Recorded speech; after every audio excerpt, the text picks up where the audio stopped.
You are listening to Those Casual Reds with Casey Gale, Jeremy Sanchez, and Mikey Douglas, only on LA Talk Radio.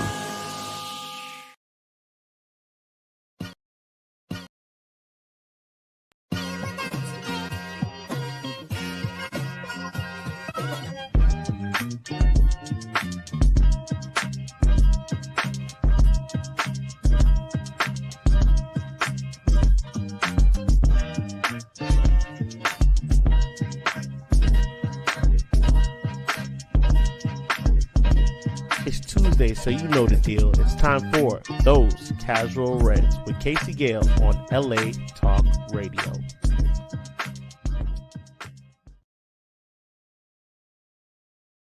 Happy Tuesday, Red Army. This is your boy Case. Let's get our sponsors in. This is brought to you by 𝙈𝙊𝙍𝙀 and 𝗕𝗓𝙁. Oh my God, 𝗕𝗓𝙁. Oh God, I destroyed his last name. BMS is they call 𝙈𝙊𝙍𝙀. BMS, finest law firm in Southern California with an 97% success rate. They do a personal injury, wrongful firing, wrongful death. That's their specialties. They do some business stuff. Just don't kill, man. Even if you get pulled over and the popo's tripping on you, they will represent you, as they told me today. If I get in that situation, we got you. So I felt comfortable about that. You can call them at 747-444-4444 in the beautiful city of Sherman Oaks, California. Ask for 𝗕𝗓𝙁, Hike, Ani, David, and Shushan, with a full staff of paralegals ready there to help you. Call them for your free estimate or your free, what's the word?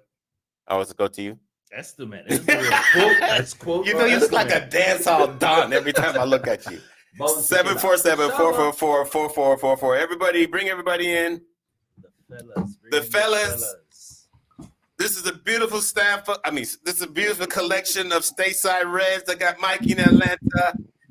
We got, oh God, turn your phone off, Case. Gal. Bandito here in Los Angeles. Patch representing Los Angeles. Jeremy in studio looking like Jeremy? Looking like cheese. Looking like cheese. Apparently Jeremy's looking like cheese. That cheese. And I'm happy to be here with you guys. It's a calmer week. I think we can all talk a little bit easier right now. You have a week off, you know? We have a week off. I think my last Scouser got at me today. I had a coworker who hadn't seen me. He got at me and he said, I don't need to say nothing. I said, please don't. There's a lot still going on in the world of Manchester United. There's little ramblings about Erik ten Hag and Ineos if they're not seeing eye to eye. We got some new recruitments on the horizon. What else was on that list? Jeremy, tell me what else is on that list. I'm sorry. Tactics, midfield madness, player rotation, and what is a populous stadium? What is a populous stadium? Populous will be building our stadium. I know that answer. Towards the end of the day. Mikey, I wasn't asking you this. Did Populous build that stadium in Atlanta?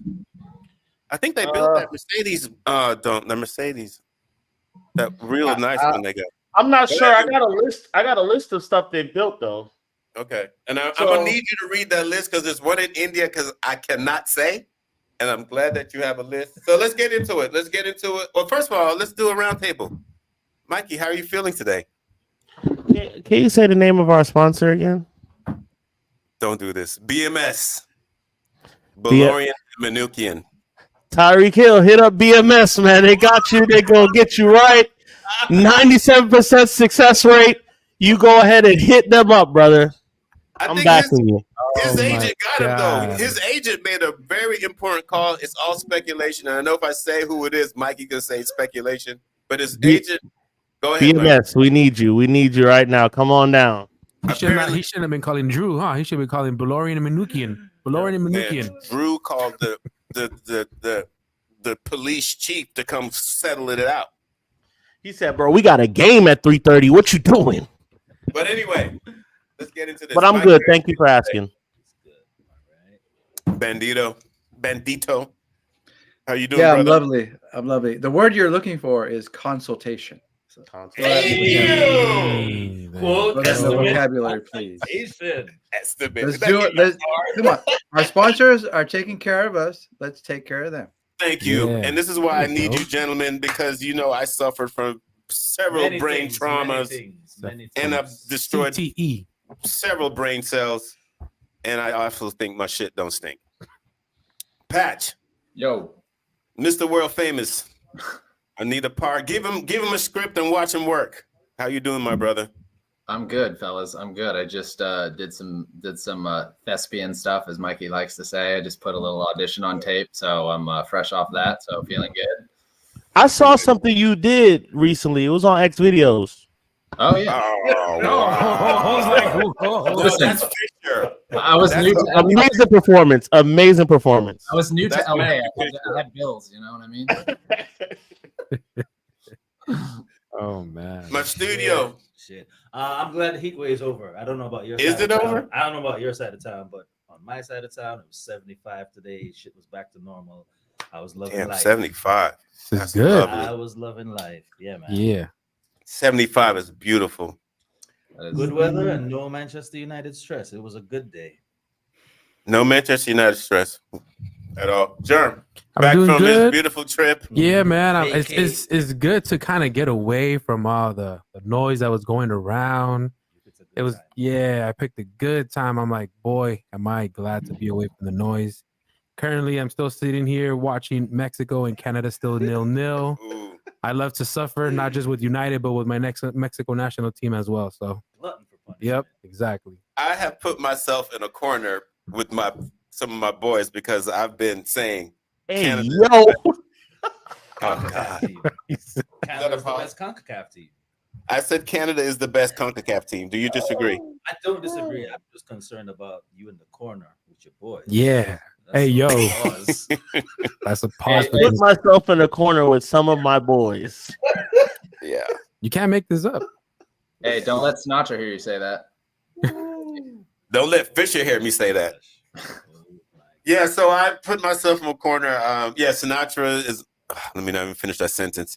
And I've said that I thought Canada is currently the best CONCACAF team. Some people disagree, and if Mexico beats them, I think someone's going to get at me later. That's like being the tallest midget. Oh my god. Listen, if that is your title, that's your title, and hold on to it.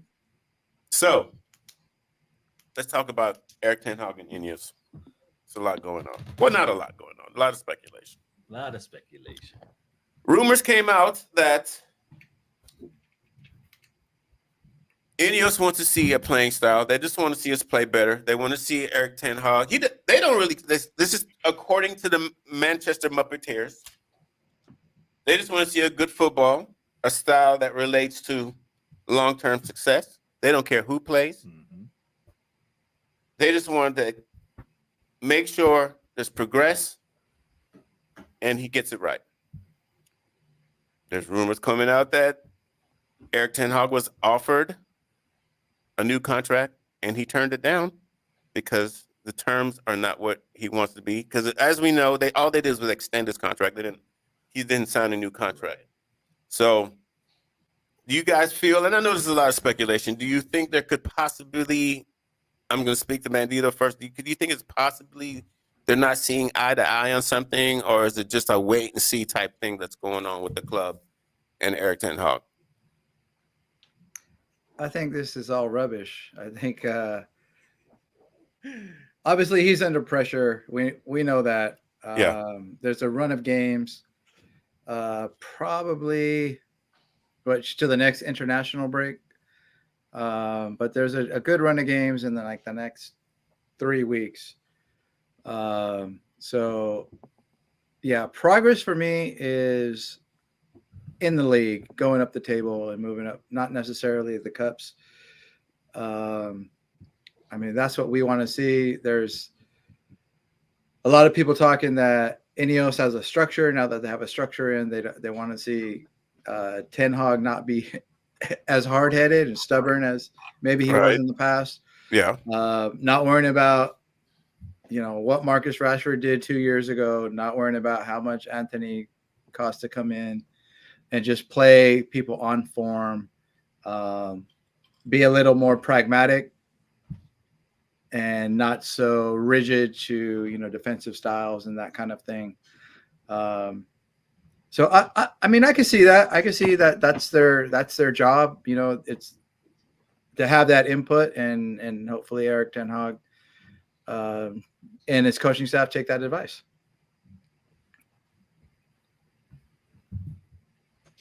Anybody want to jump in?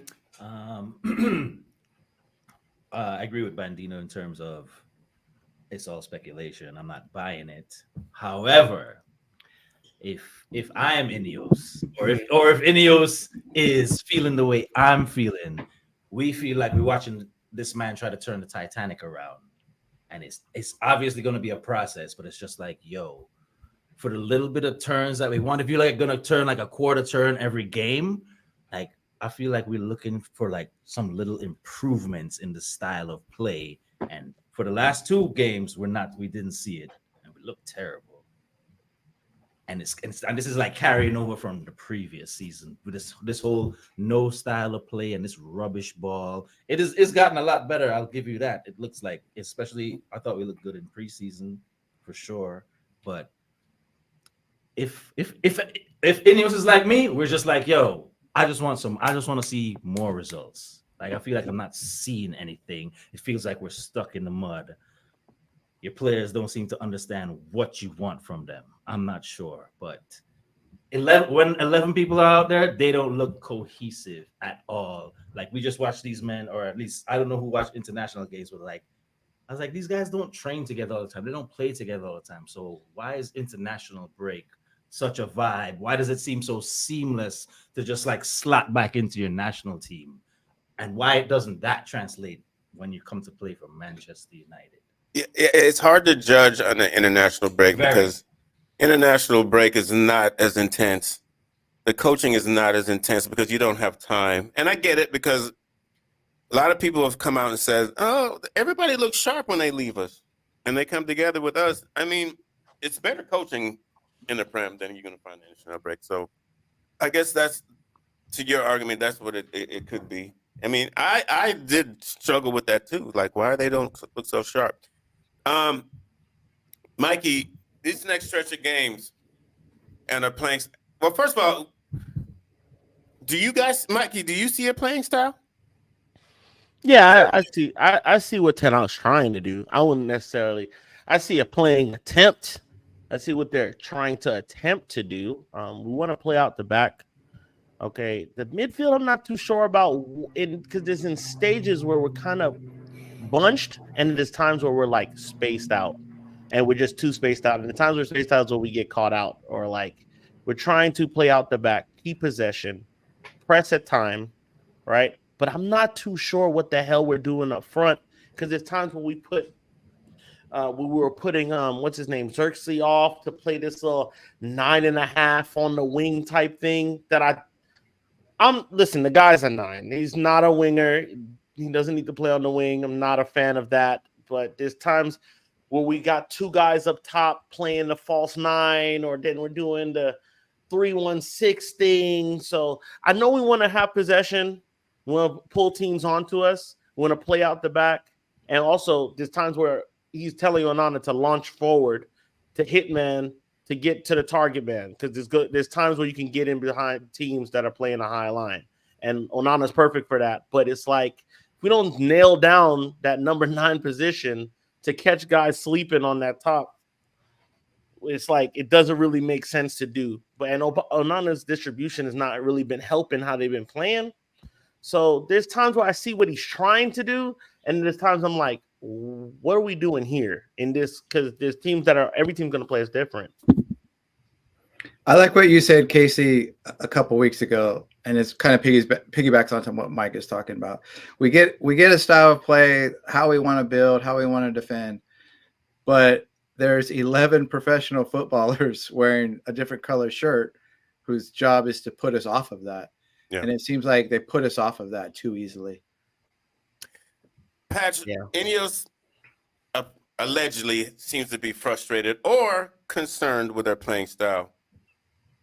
Do you see their frustration? I mean, I know I sit next to you in the pub a lot, and I hear you speak. There is definitely frustration. I mean, I know you're a knowledgeable football watcher, or you play the game. Is it fair to say that Ineos has some concerns and could have some concerns moving forward? Yeah, 100%. I think we all have concerns, but I also think that this is the first season in a long time where we have proper footballing heads running the show. We have a proper structure. We have men that know what they're doing up top. And some people don't like to hear this phrase. It's going to take time for all of that shit to meld and adjust and work in with each other, and players included. So the frustration is valid 100%, but also it's growing pains because we're now working with a brand new system. And Ineos did some great business in the summer. And from what I hear, they're already planning for business next summer. So they're doing all the right things. But again, we brought in a handful of new players this summer that now need to gel into the current squad. And it's going to take time for everyone to adjust. So again, frustrations, concerns, all valid. But I also would pose the question, and maybe this question is null and void now, and maybe it's just been beaten to death. But, again, going back to when we hired Ferguson, it took him 4 years before he won anything. People were calling for his head.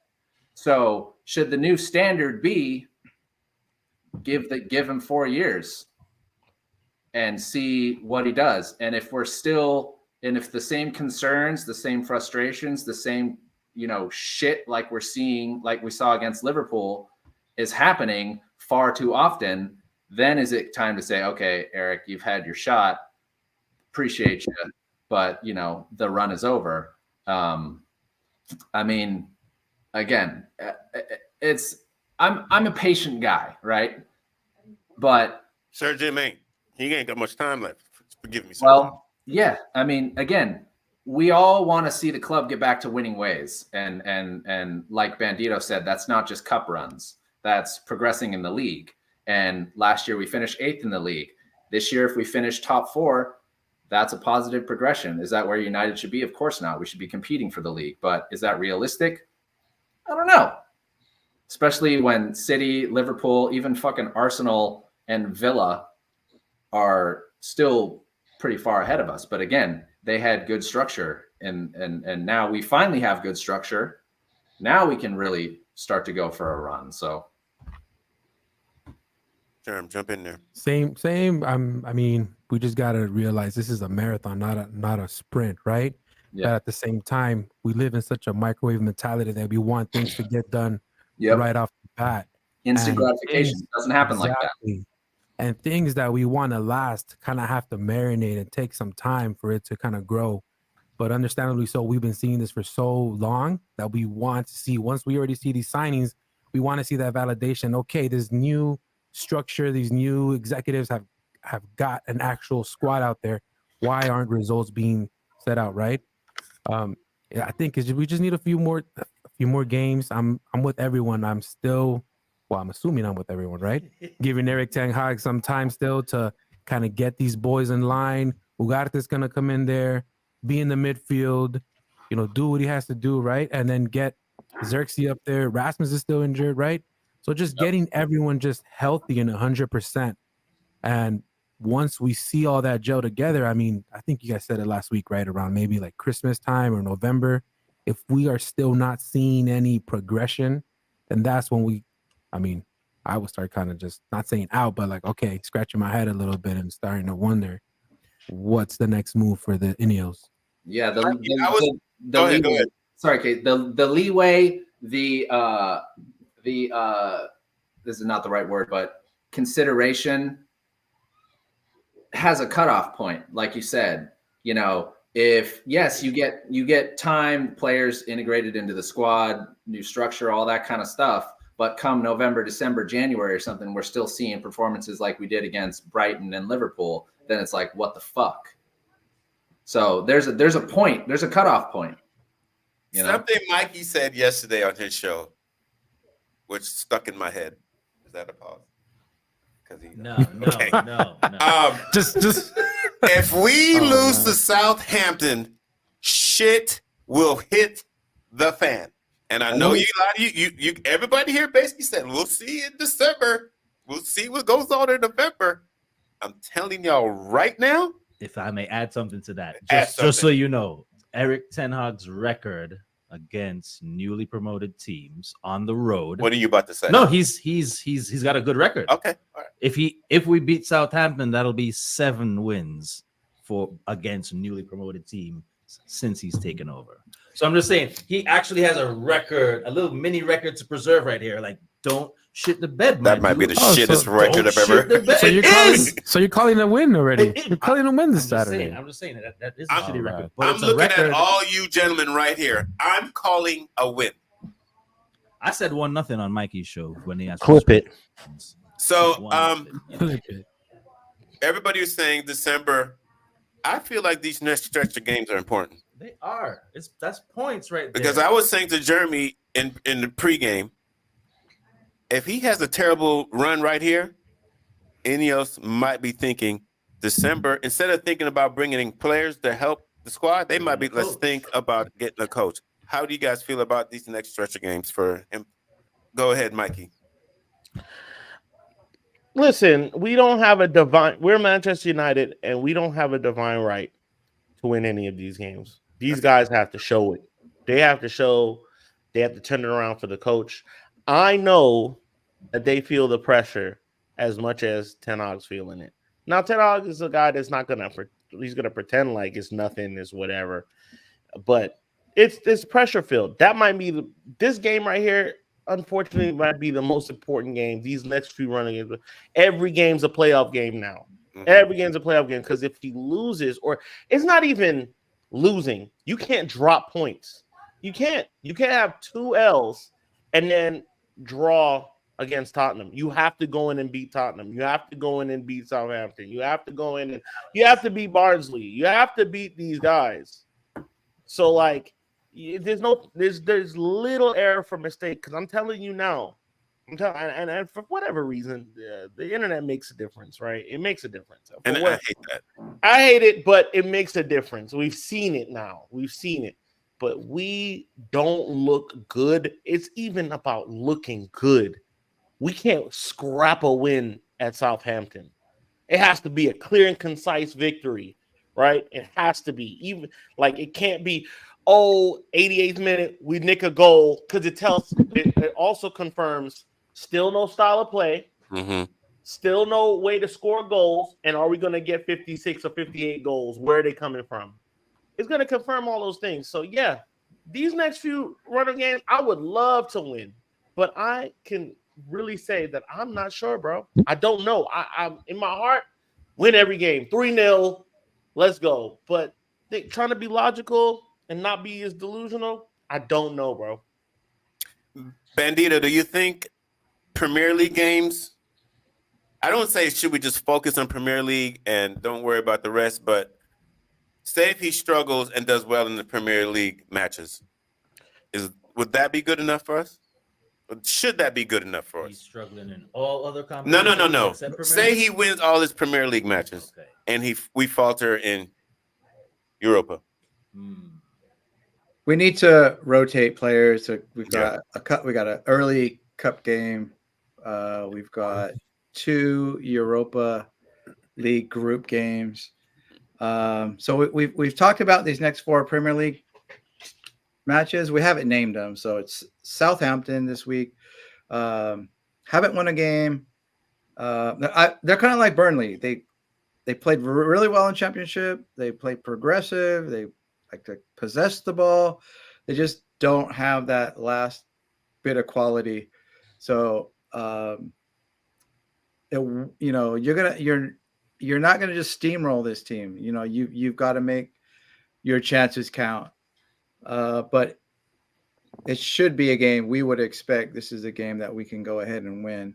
Then we've got Palace, who embarrassed us at Selhurst Park. They're a mid-table team, but they've got some good players. We're probably going to talk about Eze in a bit. They've got some good players. They're not going to make it easy. That's another tricky fixture. Then we have Spurs at home. We're not really sure how good Spurs are or how bad they are this year. They're Spursy. But you would think at home, lads, it's Spurs. You know, a team that's maybe gets 2 wins back to back, has their tail up, and they can do the business against Spurs. The one for me, Villa away. If we go there and get a point, you're kind of okay with that. They are a good side. But yeah, if we can get 10 points out of those 4, I think that's a decent run. Agreed. And you know, going back to what you said, Bandito, Palace always give us problems every single time, and Southampton are going to make it incredibly difficult to break them down, and they're probably going to try to hit us on the counter. And that's not how they play. That's not how they play at all. They're not like you would think this newly promoted. They're going to low block and let you have they're not. Think of how like Burnley came up and how they wanted to play when they came up. They even in the losses, they've had like 60-70% possession. They want to keep the ball to keep you from scoring. And it's a matter of, are United going to disrupt what they want to do? And are they going to take their moments and punish them? Because where are the goals going to come for us, right? Go ahead, Mikey. I'll say, just to maybe contest that, is that they get a goal up, they're gonna park the bus. Yeah. Because now they're playing with house money. So they get a goal up, they're not gonna go toe to toe with us for another, especially if it's early. They're not gonna score a goal in the first 30 minutes and then be like, all right, the rest we're just gonna. They're not gonna come at us. They're gonna try to put men behind the ball and then try to hit us on the break when they can. Because they'll be happy to get a result. Either way it goes, a point for them is gold against us. That's the problem. We haven't been able to break down these teams that will do things like this. So they're okay with playing that kind of ball and not going after us. Boys, just to get the early goal. Where do our goals come from? Who gets our goals? That's such a big question. Rasmus. Well, Rasmus will be back. Let's talk about who's coming back. We're gonna have a full squad coming back from international break. You don't believe so? How full? What kind of full? Rasmus should be back. He's not gonna play a full 90. But isn't that okay? You got Xerxes in there. I don't know if Rasmus will be back yet. He might be. And if he is, he's not playing a full 90. Shaw is still questionable. Shaw's not. I don't even think I have him. I said Shaw's name. It looked like Mikey had a straight headache. I thought I didn't see Rasmus get called for international duty. Maybe he stayed back. I know he was training by himself a week or 2 ago. But if he plays, he's going to come on in the 75th minute or something. I would imagine that Xerxes will start and come off at the 70 or 80th minute. And he got a goal for the Netherlands, but it was against Bosnia, but it's still a goal. So his confidence will be up, and he needs that after flubbing 2 sitters at Liverpool. So I would bank on maybe Garnacho and Bruno. Garnacho's playing brilliant right now, by the way. Maybe I would say Garnacho, Bruno, Xerxes from one of them 3, because we know Rashford hasn't really done fuck all. Ahmad. He's training though. He's training for MMA. He hasn't done it much. Have you seen the videos? Yeah, that's the topic later on. So basically, my point was trying to say that we should have a good squad coming back. We should. Ugarte excited about has that. to play. He played 79 minutes the other night. I was just reading. Well, yeah, he played really very well against Venezuela. He did his thing in the midfield. He also progressed passes like about 85%, right? And out of the 6 like progressive passes, 3 of them he connected. So he's looking good. He's looking good. Before we get into recruits, let's talk about our midfield. It's a madness. It is a madness. I don't even want to quote Samuel Lockhurst because he's an idiot. But apparently, he has his locker room sources. There's something funky going on with Casemiro. I don't understand what's going on with Casemiro. There's like a divide between his people and Erik ten Hag, and it's unsettling our midfield. He's saying that Erik ten Hag is putting him in situations that's not bringing out his attributes. Cap. And Erik ten Hag is making him struggle. Cap. And he's putting blame on Erik ten Hag. Now, More cap. this is from his people, allegedly, and Samuel Lockhurst, who always seems he wants to tear the club down. I don't understand how this helps. Doesn't. Our Helps sell midfield. papers. I mean, in some ways you say you want to agree with Casemiro because I don't understand giving him all the space to run around. He has no legs. Mm-hmm. I'm excited to see Ugarte get involved because his work rate is you said amazing, but I know everybody's waiting to say something. No, that's His work rate is special. Would you agree, Pash, that bringing Ugarte into this midfield is just going to open? I'm scared to talk. Yeah, no, I mean, we all like to think so. I mean, we like to think that he was brought in for a reason to do just that. But then, you know, you wonder, and obviously 𝗕𝗓 had a fucking fantastic season last season, but he's still a young kid. You know, you can't expect him to carry the weight of the midfield on his shoulders, which is, to me, seems like what he's being asked to do, which is kind of unfair. So hopefully Ugarte coming in, and whether he swaps in for Casemiro or maybe he swaps in for 𝗕𝗓 and gives him a break. Either way, you know, we should see some more control in the midfield because we've been, I mean, how many times have we lost the midfield battle and it's fucking killing us? So that to me is one, aside from the lack of goals being scored, the lack of control in the midfield. You know, we're hoping we never replaced Michael Carrick. How long has it been? So maybe some of us are hoping that Ugarte. He looked good in the Legends game, by the way. What's that? He looked good in the Legends game. He looks good in the Legends game, Michael Carrick. Oh, okay. Yeah, fucking throw him on. Fuck it. We got Johnny Evans in there already. Legends game.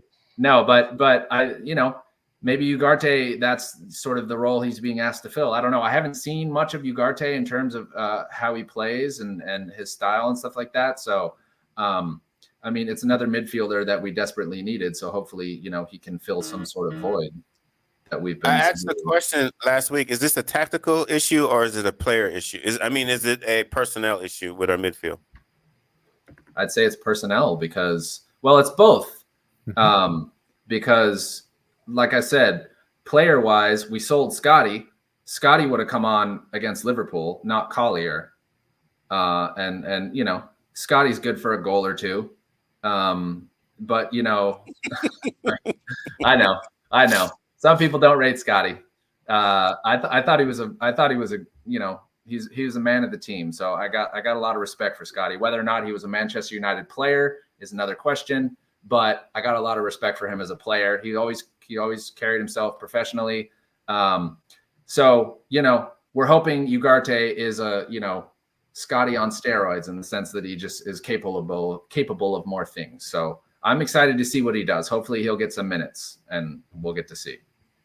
Anybody want to speak on the midfield personnel or tactics? It's a little bit. I'm kind of agree with Patch. It's a little bit of both because if you know your personnel, right, and if you know Casemiro has no legs, and you see the midfield stretch out so much, is that tactical? Then is he telling him to stretch out that much? And as a Casemiro knowing himself that he doesn't have those legs, is he gonna be telling 𝗕𝗓, hey, we got to stay a little bit more narrow instead of being exposed? So in that case, you need younger legs. And I'm assuming that's why they got Ugarte, right? Because he's going to be starting on that midfield. So, come on, Bandito, do you feel that? Like when I watch Casemiro, I don't feel like he has a veteran presence. Like I mean, I don't see him dictating. Like you go here, you do this, you do that. I just feel like he's so reactionary. I don't see that in Casemiro. and I don't want to say he has bad game awareness, but I just don't see that veteran calming influence in him because he looks rushed. Is that something that because he's maybe being played out of position, he feels awkward and he's just behaving wrong? Because I think Casemiro should be really like a captain out there. I don't even know. I think his leadership is there. Now, obviously, his timing and how much space he has to cover really throws off that gives off that rashness and that, why is he lunging at balls and stuff like that. But if you go back to what you first said about possibly what he's feeling, yeah, use your eyes. We're not using him in a way that's going to bring out his best attributes, and it's kind of setting the midfield up to fail. So yeah, bringing in Ugarte, his job is to win the ball back.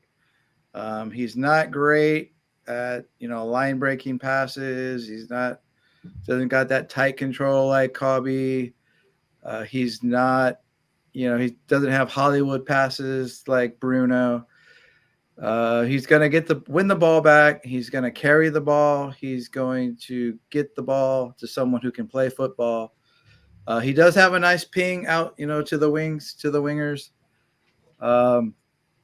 So that's what I expect to see from him. And what I would like to see from the midfield, I want to see Bruno dropping a little further back. I don't know. I know he's got a great work rate and he can press very high, but when he's up, sometimes he's the furthest player up, and that really stretches out the midfield. And that's a knock-on effect. It just really isolates 𝗕𝗁, really isolates our six. So maybe that's a little tactical thing. And then the personnel thing with Ugarte. All right. And we didn't talk about Mount either. He's hurt still. Yeah, Well, we talk about players that are available, and at the moment he's not. So Yeah. All right. When is he supposed to be back? Let's move on because we're on time. All right, let's get into recruiting. Ineos seems to be keeping it going. Seems like they're recruiting. Go ahead. So a report came out on MEN, Manchester Evening News, about targets for next summer, and they're naming names. They're talking about Eze from Palace, Branthwaite again from Everton, and they're talking about a replacement for Luke Shaw and maybe another midfielder. So the replacements. Who's a Lokoko, Edie Nori, Robinson, Kirkes, and there's some players from the Premier League like Robinson, Fulham, American International. There's some Spanish players. So it looks like they are at the same mindset of Mikey and ready to move on from Luke Shaw. And that's why Ten Hag should be concerned.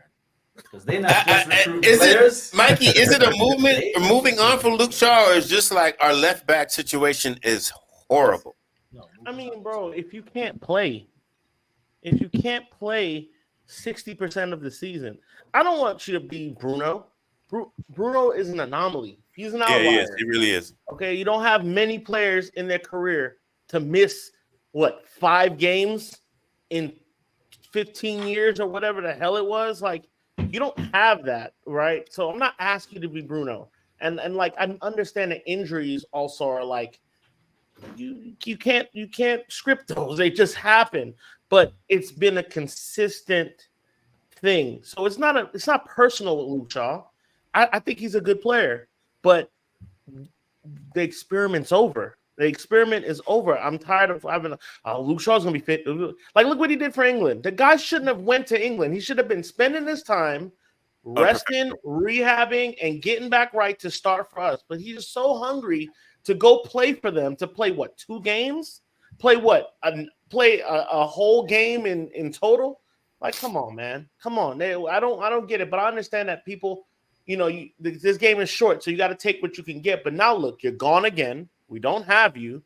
And now the question, it just looms over your head. If he comes back and he plays 30 games, I'm happy. I'll take that, but I don't see it. I just don't see it. Patch, jump in there. Yeah, no, there's a couple people that I had on my personal list, I suppose, that I think would be good. One of them is, and maybe they have gone to another club that I missed, or they signed contract extensions or whatever. But and I know this guy, I think was being considered, Theo Hernandez. I think he's at PSG. He's one of the best left backs in the world. He has a good offensive threat. He does the overlapping runs. Alejandro Baldi, I think is his last name, from Barcelona. He's young, talented left back. He's good in possession. He has good attacking instincts. And he kind of mirrors Shaw's style of overlapping runs and crossing options, which is why, him and Rashford always had a good link up, because they seemed like they were pretty in sync with and then 𝗕𝗚𝙍𝙀, is he at Brighton? I'm not sure. But he's got a strong balance between defense and attack, good crossing ability, and he has positional awareness, excuse me. And he's going to be more affordable. So like one of those three would be good. I don't know price tag wise or even if they're on the market, but I'm with Mikey. I kind of think the experiment with Luke Shaw is over. I love Luke Shaw when he's available. He's fantastic. When he's fit, he's great.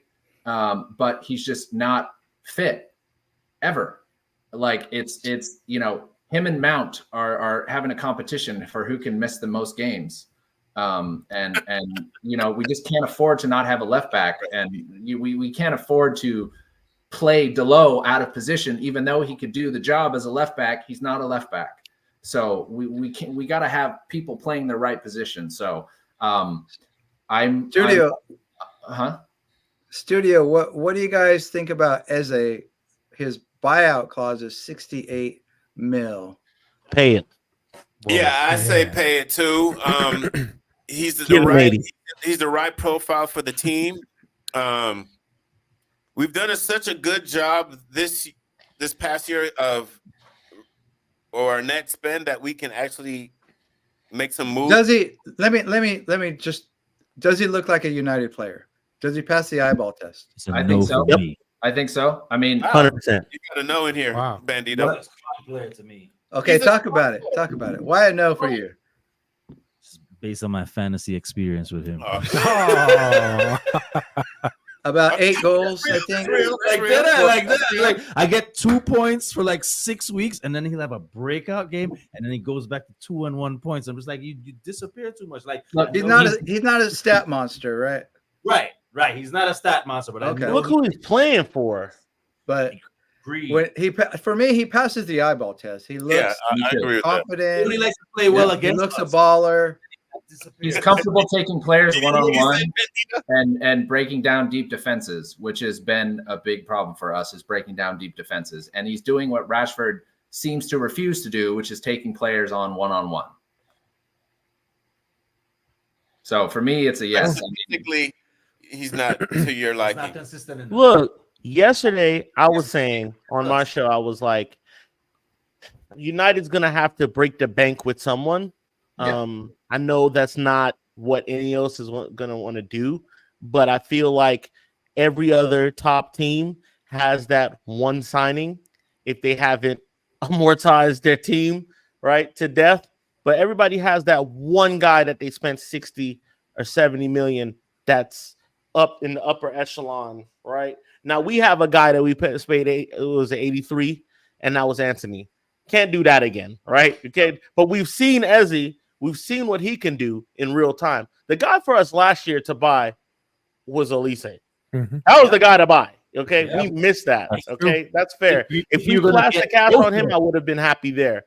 But the next guy to buy for whatever 60-some million, I would sleep well knowing we spent that. Cause I know we'll get the money back. I know we get it back in performance. And he's Premier League proven. Yes, I like the Premier League proven part for me, actually. There's a guy, though, and I thought that he that plays for Napoli. I can't say his name. He plays on the wing. Yeah. Are you talking about the dude Preacher. from Georgia? Is that this happening? Yeah.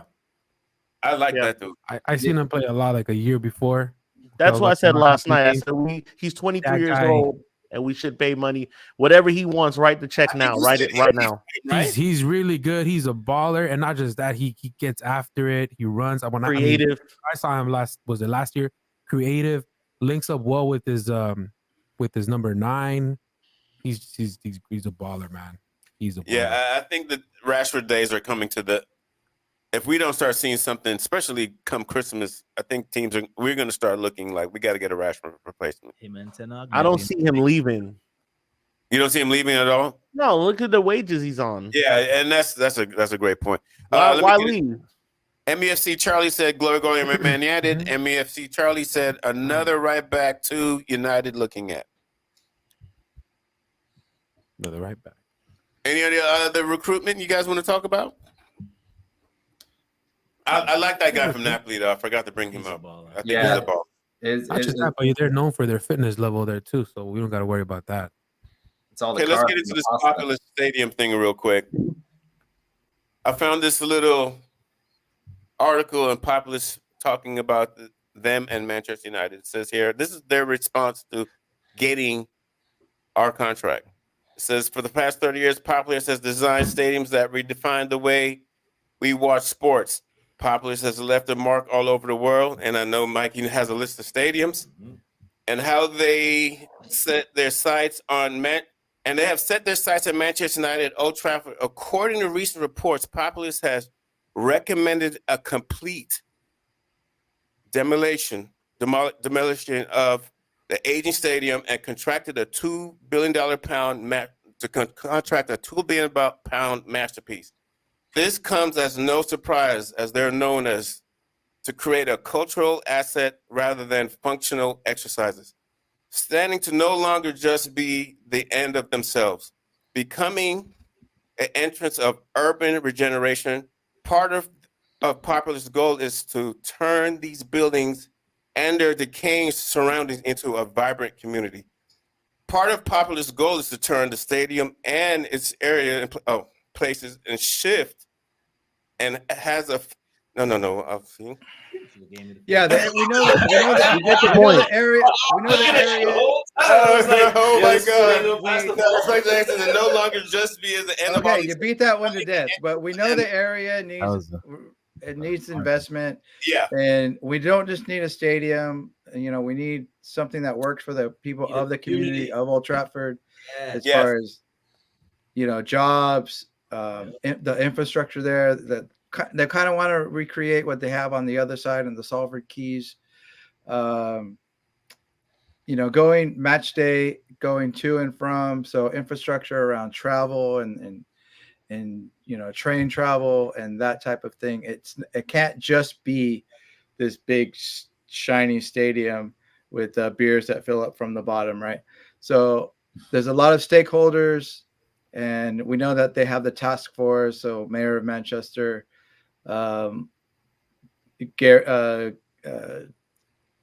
Neville's on there, Ineos has their representation. So we know there's a lot of stakeholders, and they all need to see something like this. So I think what the plan is going to be, they're going to play at Old Trafford whilst they're building the new ground, because then, where do you go? You go to Altrincham City or something like that. So I'm telling people, I've been telling them, like, if you got the dream and you have the means to go to Old Trafford, you're going to have to do it in the next 5 years, because if you want to see it in its current form. Now, I think it's going to be scaled down 20, 35,000, the 21s, the women's team, keep the history, keep the Munich tunnel, keep the trilogy, those types of things.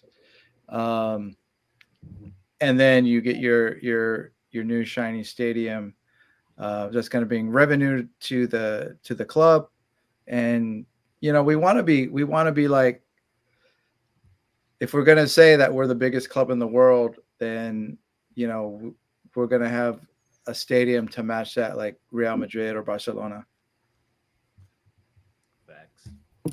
I like it. I mean, at first I know it's rough because there's a lot of history, but players retire, coaches retire. It's time to retire a stadium, and that's how I feel about it. I mean, and that's Yeah, I know for the match going fan, I mean, they've got, you've gone there generations, and I get that, and those memories don't go away if the stadium goes away.